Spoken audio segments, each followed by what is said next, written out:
Hello everyone, welcome to my channel Rising Kid. और आज मैं आपको जो सिखा रही हूँ वो है बहुत ही क्यूट प्यारी सी ये क्रोशे की बनी हुई बेबी बॉने। ये मैंने अपनी बेटी को यूज़ करवाई है 2 मंथ्स और अब ये उसको छोटी हो चुकी है और मैं उसके लिए एक नई बड़ी इस तरह की बनाना चाहती हूँ क्योंकि ये बहुत ही मज़े की थी और उसको मैंने विंटर में यूज़ करवाई है। वो बिल्कुल भी इससे इरिटेट नहीं होती थी क्योंकि यहाँ से इसको अकॉर्डिंगली उसकी मर्ज़ी के मुताबिक मैं लूज़ और टाइट करती रहती थी और ये इसके बैंड रखने की वजह से उसको जब भी टाई कर देती थी तो वो इसको उतार भी नहीं पाती थी। तो अब मैं इसकी जो है वो बड़ा साइज़ बनाने जा रही हूँ और मैं आपको सिखाऊंगी। हम लोग इसमें मुख्तलिफ़ पार्ट्स में वर्क करेंगे। पहले हम लोग जो है वो इसका ऊपर का सर्कल जो है वो रेडी कर लेंगे और फिर हम लोग इसके राउंड में वर्क करना बंद कर देंगे और हम लोग वर्क करेंगे फ्रंट और बैक साइड से। और फिर हमें ये ओपन एरिया रखना है, हमें इसके बैंड पर वर्क करना है, ब्रिम पर वर्क करना है और इसके ऊपर प्यारा सा ये खूबसूरत सा रोज़ फ्लावर जो है ये लगाना है। तो चलें वर्क को स्टार्ट करते हैं। मैं यूज़ कर रही हूँ 3 कलर वूल। मेन कलर जो है वो मैं स्किन ही रख रही हूँ, हाफ वाइट कलर, और उसके ऊपर फूल और बैंड जो है वो मैं गोल्डन शाइनी गोल्डन जो है अलीज़े साल है ये उससे यूज़ करूँगी। और ब्रिम के लिए मैं ये मस्टर्ड सा कलर जो है इसको यूज़ करूँगी और इसको डार्क स्किन कलर भी कह सकते हैं। बहुत ही मज़े की कैप हमारी रेडी होने वाली है। हुक नंबर जो मैं इसमें यूज़ कर रही हूँ, आजकल मेरा स्मॉल नंबर्स जो हैं वो आइडियल हैं, तो मैं हुक नंबर इसमें 1.75 यूज़ कर रही हूँ mm। और आप लोग जो है वो अपनी मर्ज़ी के मुताबिक यूज़ कर सकते हैं। वूल जो है वो 3 प्लाई में यूज़ कर रही हूँ और 3 प्लाई से ये बहुत अच्छी कैप बनेगी। ये कैप साइज़ पैटर्न है जो कि मैं यूज़ करती हूँ अपनी कैप्स को बनाने के लिए। हमने कैप बनाते हुए बौने बनाते हुए या फिर उस पर वर्क करते हुए 3 चीज़ों का ध्यान करना है। एक, हमने हेड का सरकमफ्रेंस के राउंड में वो सर्कल में कितनी होनी चाहिए, क्राउन विड्थ हमारे पास कितनी होनी चाहिए और हेड की हाइट मतलब कि हेड की लेंथ कितनी होनी चाहिए। तो यहाँ पर मुख्तलिफ साइज़ जो हैं वो मेंशन कर दिए गए हैं और ये चार्ट जो है ये इंचज़ में है। मैं अपनी कैप्स जो हैं वो अकॉर्डिंगली इस चार्ट के बनाती हूँ और मेरी कैप्स जो हैं वो बहुत परफेक्ट और अच्छी बनती हैं। तो आप लोग इसका स्क्रीनशॉट खींच के इसको सेव कर सकते हैं, अपने पास राइट भी कर सकते हैं और इसके मुताबिक आपको काम करना है। सबसे पहले हम लोग जो है वो क्राउन विड्थ देखेंगे ये बनाते हुए और हम उतना क्राउन को बड़ा कर लेंगे जितना कि हमारा साइज़ होगा। जो साइज़ आप बनाना चाहते हैं उसके मुताबिक आप अपने क्राउन पर वर्क करेंगे। हम लोग स्टार्ट करेंगे स्लिप नॉट से और स्लिप नॉट लगाने के बाद हम लोग यहाँ पर चेन 4 करेंगे और चेन 4 करने के बाद हमें फर्स्ट चेन में स्लिप स्टिच करके एक सर्कल बना लेना है। अब हमने इस सर्कल के दरमियान में वर्क करना है। सबसे पहले मैं चेन 3 करूँगी और अब मैं यहाँ पर सेंटर में इस सर्कल के सेंटर से 11 डबल क्रोशेज़ पर वर्क कर लूँगी। तो हमें हमारे सर्कल में जो वर्क करना है वो है 12 डबल क्रोशेज़ का और 12 डबल क्रोशे करने के बाद हम लोग इसको फर्स्ट जो हमने चेन 3 की है उसकी सबसे ऊपर वाली चेन में स्लिप स्टिच करके ज्वाइन कर लेंगे। तो यहाँ पर मैं वर्क कर रही हूँ और मैं यहाँ पर सर्कल के अंदर जो है वो पूरे 12 डबल क्रोशिये बना लूँगी।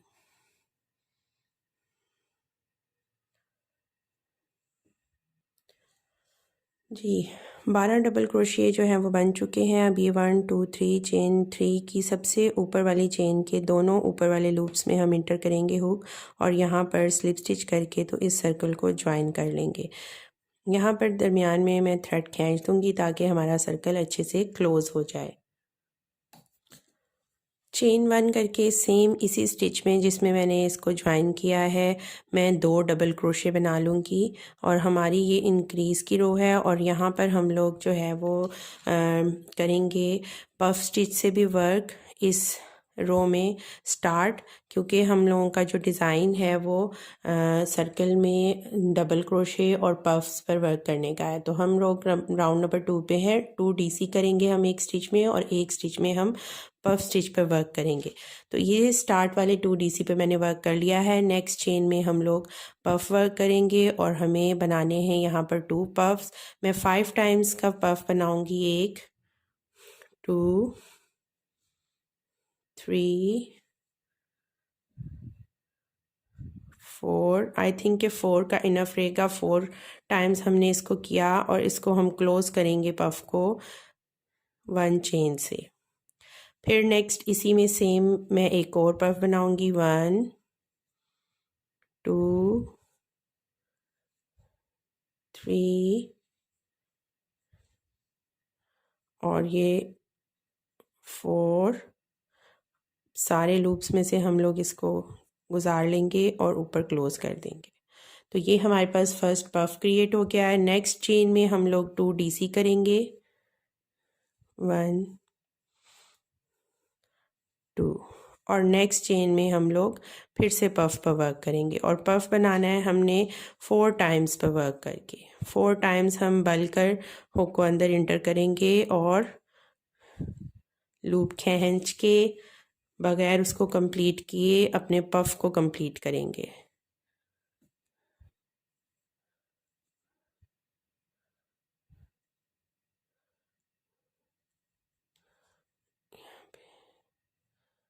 ख़राब हो गया, मैं इसको दोबारा से करूँगी। 1 2 3 4। नेक्स्ट हमारे चेन में फिर से 2 डीसी होंगे और अब हम लोग सर्कल में सेम इसी पैटर्न से वर्क करेंगे और मैं कंप्लीट करूँगी इस रो को। जी, ये रो हमारी कंप्लीट हो गई है और हमने यहाँ पर जो फर्स्ट डीसी किया था उसके ऊपर वाली चेन में हम लोग स्लिप स्टिच करेंगे और ज्वाइन कर लेंगे। अब हमारा जो पैटर्न चलेगा वो हम इंक्रीज़ करेंगे डीसीज़ के स्टिचेस से और हम लोग जो पफ है उसमें सेम पफ ही वर्क करेंगे। ठीक है, हमें जो इंक्रीज़ करने हैं स्टिचेस वो डीसी के स्टिचेस को इंक्रीज़ करना है और पफ में हम लोग सेम पफ ही वर्क करेंगे। ठीक है, रो नंबर 3 पर बढ़ते हैं। यहाँ पर सबसे पहले जो जिसमें मैंने स्लिप स्टिच करके ज्वाइन किया है वहाँ पर मैं 2 डबल क्रोशेस कर लूँगी।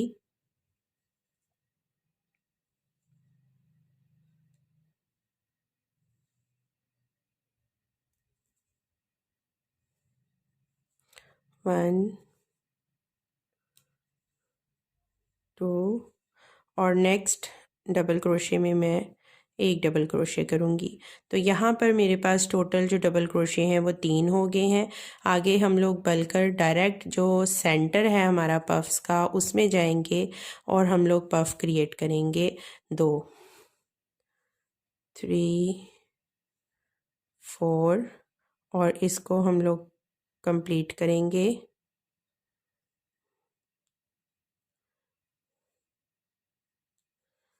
नेक्स्ट दोबारा से हम इसमें एक और बनाएंगे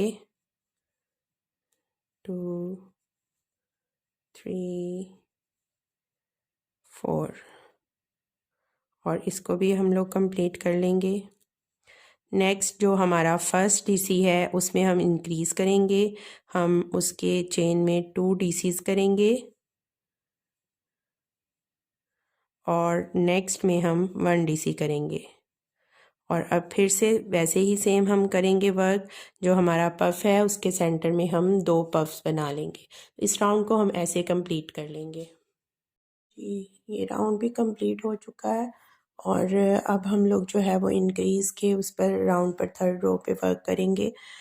यहाँ पर मैं चेन 1 करके सेम इसी स्टिच में एक डबल क्रोशे कर लूँगी और जो मिड वाला स्टिच है अब हम उसमें इंक्रीज़ करेंगे। 2 डबल क्रोशे हम मिड वाले स्टिच में कर लेंगे और लास्ट वाले 3rd जो है उसमें एक। तो यूँ हमारे ये 4 स्टिचेस हो जाएंगे। अब आपने यहाँ पर वर्क करना है ख़ुद से और अपने क्राउन पे वर्क कर लेना है। जैसे यहाँ पर 2 स्टिचेस, फिर 3 और फिर 4 और 4 के बाद यहाँ पर 5। तो मेरी यहाँ पर इस कैप की जो क्राउन है उसमें 5 स्टिचेस से इस कैप के क्राउन की जो मेजरमेंट है वो कंप्लीट हो रही थी। तो अब मैंने बनाना है ये बड़े साइज़ में और मुझे ये चाहिए 6 to 12 मंथ के लिए। तो मैं इसका क्राउन जो है वो बड़ा करूँगी और मैं उतना इसके क्राउन को बड़ा कर लूँगी। हम हमेशा डीसी के स्टिचेस में इंक्रीज़ करेंगे और पफ़ में हम पफ़ ही बनाएंगे। तो जब ये 4 होंगे नेक्स्ट रो में और उससे नेक्स्ट रो में 5 होंगे, 5 करते हुए भी सेकंड स्टिच में आप इंक्रीज़ कर सकते हैं या थर्ड स्टिच पे इंक्रीज़ कर सकते हैं। अब हमें यहाँ पर अपने चार्ट को देखना है और चार्ट के मुताबिक हमें जो क्राउन विड्थ है उसको रखना है। यहाँ पर 6 to 12 मंथ का 4.5 से 5 इंचज़ तक होना चाहिए। जब हमारा ये 5 इंचज़ हो जाएगा तो हम इसको रोक देंगे बढ़ाना, इंक्रीज़ करना और हम लोग नेक्स्ट वर्क करेंगे। तो मैं अब इस क्राउन पर वर्क कर लूँगी जब तक ये 5 इंचज़ का नहीं हो जाता। ये सर्कल मैंने राउंड में कंप्लीट कर लिया है।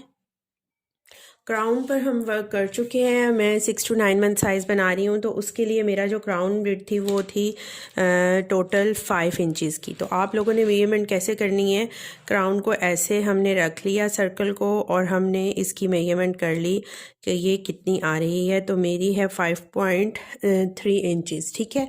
तो 5 इंचज़ तक जब ये हो जाएगा तो इसका मतलब है कि ये क्राउन जो है ये परफेक्ट रहेगा 6 to 9 मंथ के लिए। और आप अपने साइज़ के मुताबिक वर्क करेंगे और आप अपने साइज़ के मुताबिक जो है वो आप अपनी क्राउन विड्थ जो है उसको लेके चलेंगे। यहाँ पर ये कंप्लीट करने के बाद अब हमने कितना वर्क करना है, हम एक रो करेंगे मज़ीद सेम इसी पैटर्न को लेके और उसके बाद उस एक रो को करने के बाद जो है वो मैं सेपरेट करूँगी इस एरिया को जो कि डिफरेंट दरमियान में से हो जाएगा, 2 साइड्स पर चले जाएगा और हम लोग फ्रंट और बैक साइड से वर्क करना स्टार्ट कर देंगे अपने कैप की, ठीक है। तो हम लोग अब ये एक राउंड जो है वो मैं और कर लूँगी सेम इसी नंबर्स का। जो मेरे मिड में डीसी के स्टिच चल रहे हैं वो यहाँ पर हो गए हैं 7 और जो बीच में पफ है वो हमारा वैसा का वैसा चल रहा है। तो मुझे एक रो जो है वो 7 डीसी और पफ्स की करनी है कंप्लीट। डीसी के स्टिचेस के ऊपर मैं डीसी कर लूँगी और दरमियान में जो पफ स्टिच हमारा आ रहा है उस पर पफ स्टिच वर्क कर लूँगी। तो ये राउंड हम करेंगे कंप्लीट। जी, मज़ीद एक रो मैंने कर ली है और ये मेरे पास है मेरे कैप की लुक अभी तक के लिए जो आई है। अब यहाँ से हम लोग जो है वो सेपरेट करेंगे इसको और मैं यहाँ पर चेन 1 करके डीसी कर लूँगी और 1 2 3 और ये 4। अब मैंने यहाँ पर 7 तक किया था तो यहाँ इंक्रीज़ जो है वो मेरे डीसी के स्टिचेस जो हैं वो 7 थे। अगर 6 होते तो मैं 3 करती और टर्न कर लेती और बाकी 3 इस साइड पर छोड़ देती। लेकिन क्योंकि ये 7 है तो मैं यहाँ पर 4 इस साइड पर करूँगी और 4 इस साइड पर करूँगी। जो मिड वाला स्टिच है वहाँ पर मैं 2 स्टिचेस कर लूँगी। अब हमने टर्न करना है अपने वर्क को, क्योंकि हम लोग ये कर चुके हैं सॉरी, यहाँ पर हमने ये कर दी है छोटी सी मिस्टेक, क्योंकि हमने करना है यहाँ से स्लिप स्टिच और स्लिप स्टिच करके हमने जाना है अपने 4th जो नंबर स्टिच है डीसी का उसमें। फिर हम लोग रो स्टार्ट करेंगे ना। तो ये चेन 1 करके मैंने टर्न कर लिया। अब मैं ये 4 डीसी कर लूँगी जो कि मैंने गलती से तब कर दिए थे। हम ये करेंगे 4 डीसीज पर वर्क और टर्न कर चुके हैं हम अपने वर्क को।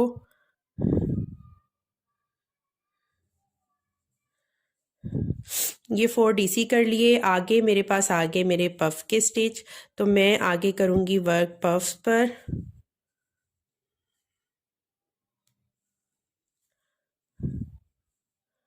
और अब हमने फुल राउंड में वर्क कर लेना है और वही हमारा पैटर्न चलेगा। दरमियान में 7 डीसी का और पफ्स का हम लोग करते जाएंगे इसको। और हम अपने इसकी जो बॉर्नर है इसकी, या आप अगर इसको कैप रखना चाह रहे हैं, इसको इधर से एरिया को खुला नहीं रखना आपने, तो आप यहाँ पे करेंगे इसकी हाइट पर वर्क। अब हमने इसकी लेंथ जो है उस पर वर्क करना है कि कितनी हमने लंबी रखनी है। ये करती जाऊँगी मैं डीसी पर वर्क, और डीसी करते करते साथ हमने पफ्स पे वर्क करना है। और ये वाली रो जो है वो राउंड में कंप्लीट कर लेनी है। यहाँ से वर्क कर कर मैं फुल राउंड में वर्क करते हुए आऊँगी और मैं यहाँ पर आ जाऊँगी और मैं यहाँ पर 4 डीसी करूँगी और फिर मैं टर्न कर लूँगी। दरमियान से हमारा स्टिच जो है वो ओपन हो जाएगा। इस रो को कंप्लीट करते हैं और फिर मैं आपको बताती हूँ। जी, पफ्स कंप्लीट करते हुए मैं अब आ गई हूँ उस पॉइंट पर जहाँ पर जो है वो हमने अपने वर्क को सेपरेट किया था और हम लोगों ने टर्न करना है। तो यहाँ पर मेरे 4 डीसी थे, तो मैं इस साइड पे भी 4 डीसी करूँगी। 3 हो गए और 4th जो है वो मिड वाले में होगा। इस तरह मिड वाले में इस साइड का भी स्टिच हो गया और इस साइड का भी हो गया। अब चेन 1 करके मैं टर्न कर लूँगी और अब हम लोग वर्क करेंगे इस साइड के स्टिचेस पर। तो अब हम यहाँ से वर्क करेंगे और सिंपल फर्स्ट में मैंने डीसी कर लिया, नेक्स्ट भी डीसी और फिर पफ्स पर वर्क करना है। और हमारा यहाँ पर इस वाले एरिए में 4 हैं डीसी और ओवरऑल हमारे तमाम पफ्स के बीच में 7 डीसीज का गैप है। ठीक है, तो अब हम लोग इसकी जो है वो करेंगे कंप्लीट लेंथ और हाइट, इसको कह लें कैप की, उस पर वर्क करेंगे। आप लोग अपने अपने साइज़ के मुताबिक जो है वो इसको लंबा कर लेंगे, जितना आप लंबा और बड़ा इसको रखना चाह रहे हैं कैप को, और मैं अपने साइज़ के मुताबिक करूँगी। यहाँ पर सिंपल हमने ये करना है कि हमने कैप को ऐसे रख कर तो इसकी मेजरमेंट करनी है। ठीक है, मेजरमेंट हम ऐसे करेंगे, यूँ हम करेंगे मेजरमेंट। और अब आपको देखना है कि आपकी हेड की हाइट कितनी है। और मेरे साइज़ में जो है वो हेड की हाइट जो चल रही है वो है 5.5 से 6.5 तक। ठीक है, तो मुझे यहाँ पे वर्क करना है 5.5 से 6.5 तक और मुझे इसको लंबा कर लेना है। अभी हमारा 3.5 इंचज़ की रो नंबर पर हूँ मैं, और मुझे यहाँ पर इसका कर लेना है वर्क 5.5 से 6 तक। ठीक है, 5.5 में करूँगी। आगे हमारी सिंगल क्रोशेज़ की रो होंगी, तो जो बाकी का वर्क है वो हमारा उन सिंगल क्रोशेज़ पर हो जाएगा। तो ये कंप्लीट करेंगे हम लोग और अपनी इसको हाइट को कंप्लीट कर लेंगे, कैप की लेंथ को कंप्लीट कर लेंगे। मेरी कैप जो है वो 6 इंचज़ उसकी लेंथ हो गई है। और अब यहाँ पर मैं जो वर्क करूँगी वो सिंगल क्रोशे पर होगा। इस पॉइंट तक मैं आ गई हूँ और ये हमारा सेपरेशन पॉइंट वाला एरिया। चेन 1 करके मैं यहाँ पर सिंगल क्रोशे करूँगी इन डीसीज़ के स्टिचेस में, और सिंगल क्रोशे इन डीसीज़ के स्टिचेस में जो होगा वो 2 करूँगी। ठीक है, 2 सिंगल क्रोशे करेंगे तो हमारा डीसी का एक स्टिच जो है वो कंप्लीट होगा। तो यहाँ पर ये सिंगल क्रोशे वर्क करते हुए मैं इस कॉर्नर तक आ जाऊँगी। जी, नीचे मैं उस पॉइंट पे आ गई हूँ जहाँ पर हमने सेपरेट किया था इसको, और वो वाला हमारा चेन स्टिच है। तो इस डीसी के साथ ही मैं उस चेन स्टिच में भी सिंगल क्रोशे करूँगी और हमारी दूसरी रो जो है उसकी तरफ कंटिन्यू हो जाएगा। इन स्टिचेस में भी हम लोग सिंगल क्रोशे करते हुए ऊपर जाएंगे और फिर मैं फ्रंट पर सिंगल क्रोशे करूँगी वर्क, और हमारी कैप का जो है वो एक बॉर्डर जो वो बन जाएगा सिंगल क्रोशे से। ठीक है, इसको हम कंप्लीट करेंगे। यहाँ से इस साइड पे कंप्लीट करते हुए मैं यहाँ पे इस पॉइंट पर आ जाऊँगी जहाँ से हमने सिंगल क्रोशे को स्टार्ट किया था, और वहाँ पर हम स्लिप स्टिच करके ज्वाइन कर लेंगे। ज्वाइन करने के बाद फिर से नीचे सिंगल क्रोशे हम लोग चेन 1 करके फिर उसमें सिंगल क्रोशे करके स्टार्ट कर देंगे। और मैं ये 2 to 3 रोज़ कर लूँगी, और 2 से 3 रोज़ कंप्लीट करने के बाद हमारी कैप का ये जो पार्ट है ये कंप्लीट हो जाएगा। नेक्स्ट पार्ट में मैं आपको इस कैप की ब्रिम रिबन जो कि हम इसमें इंटर करेंगे और फ्लावर के बारे में गाइडलाइन दूंगी।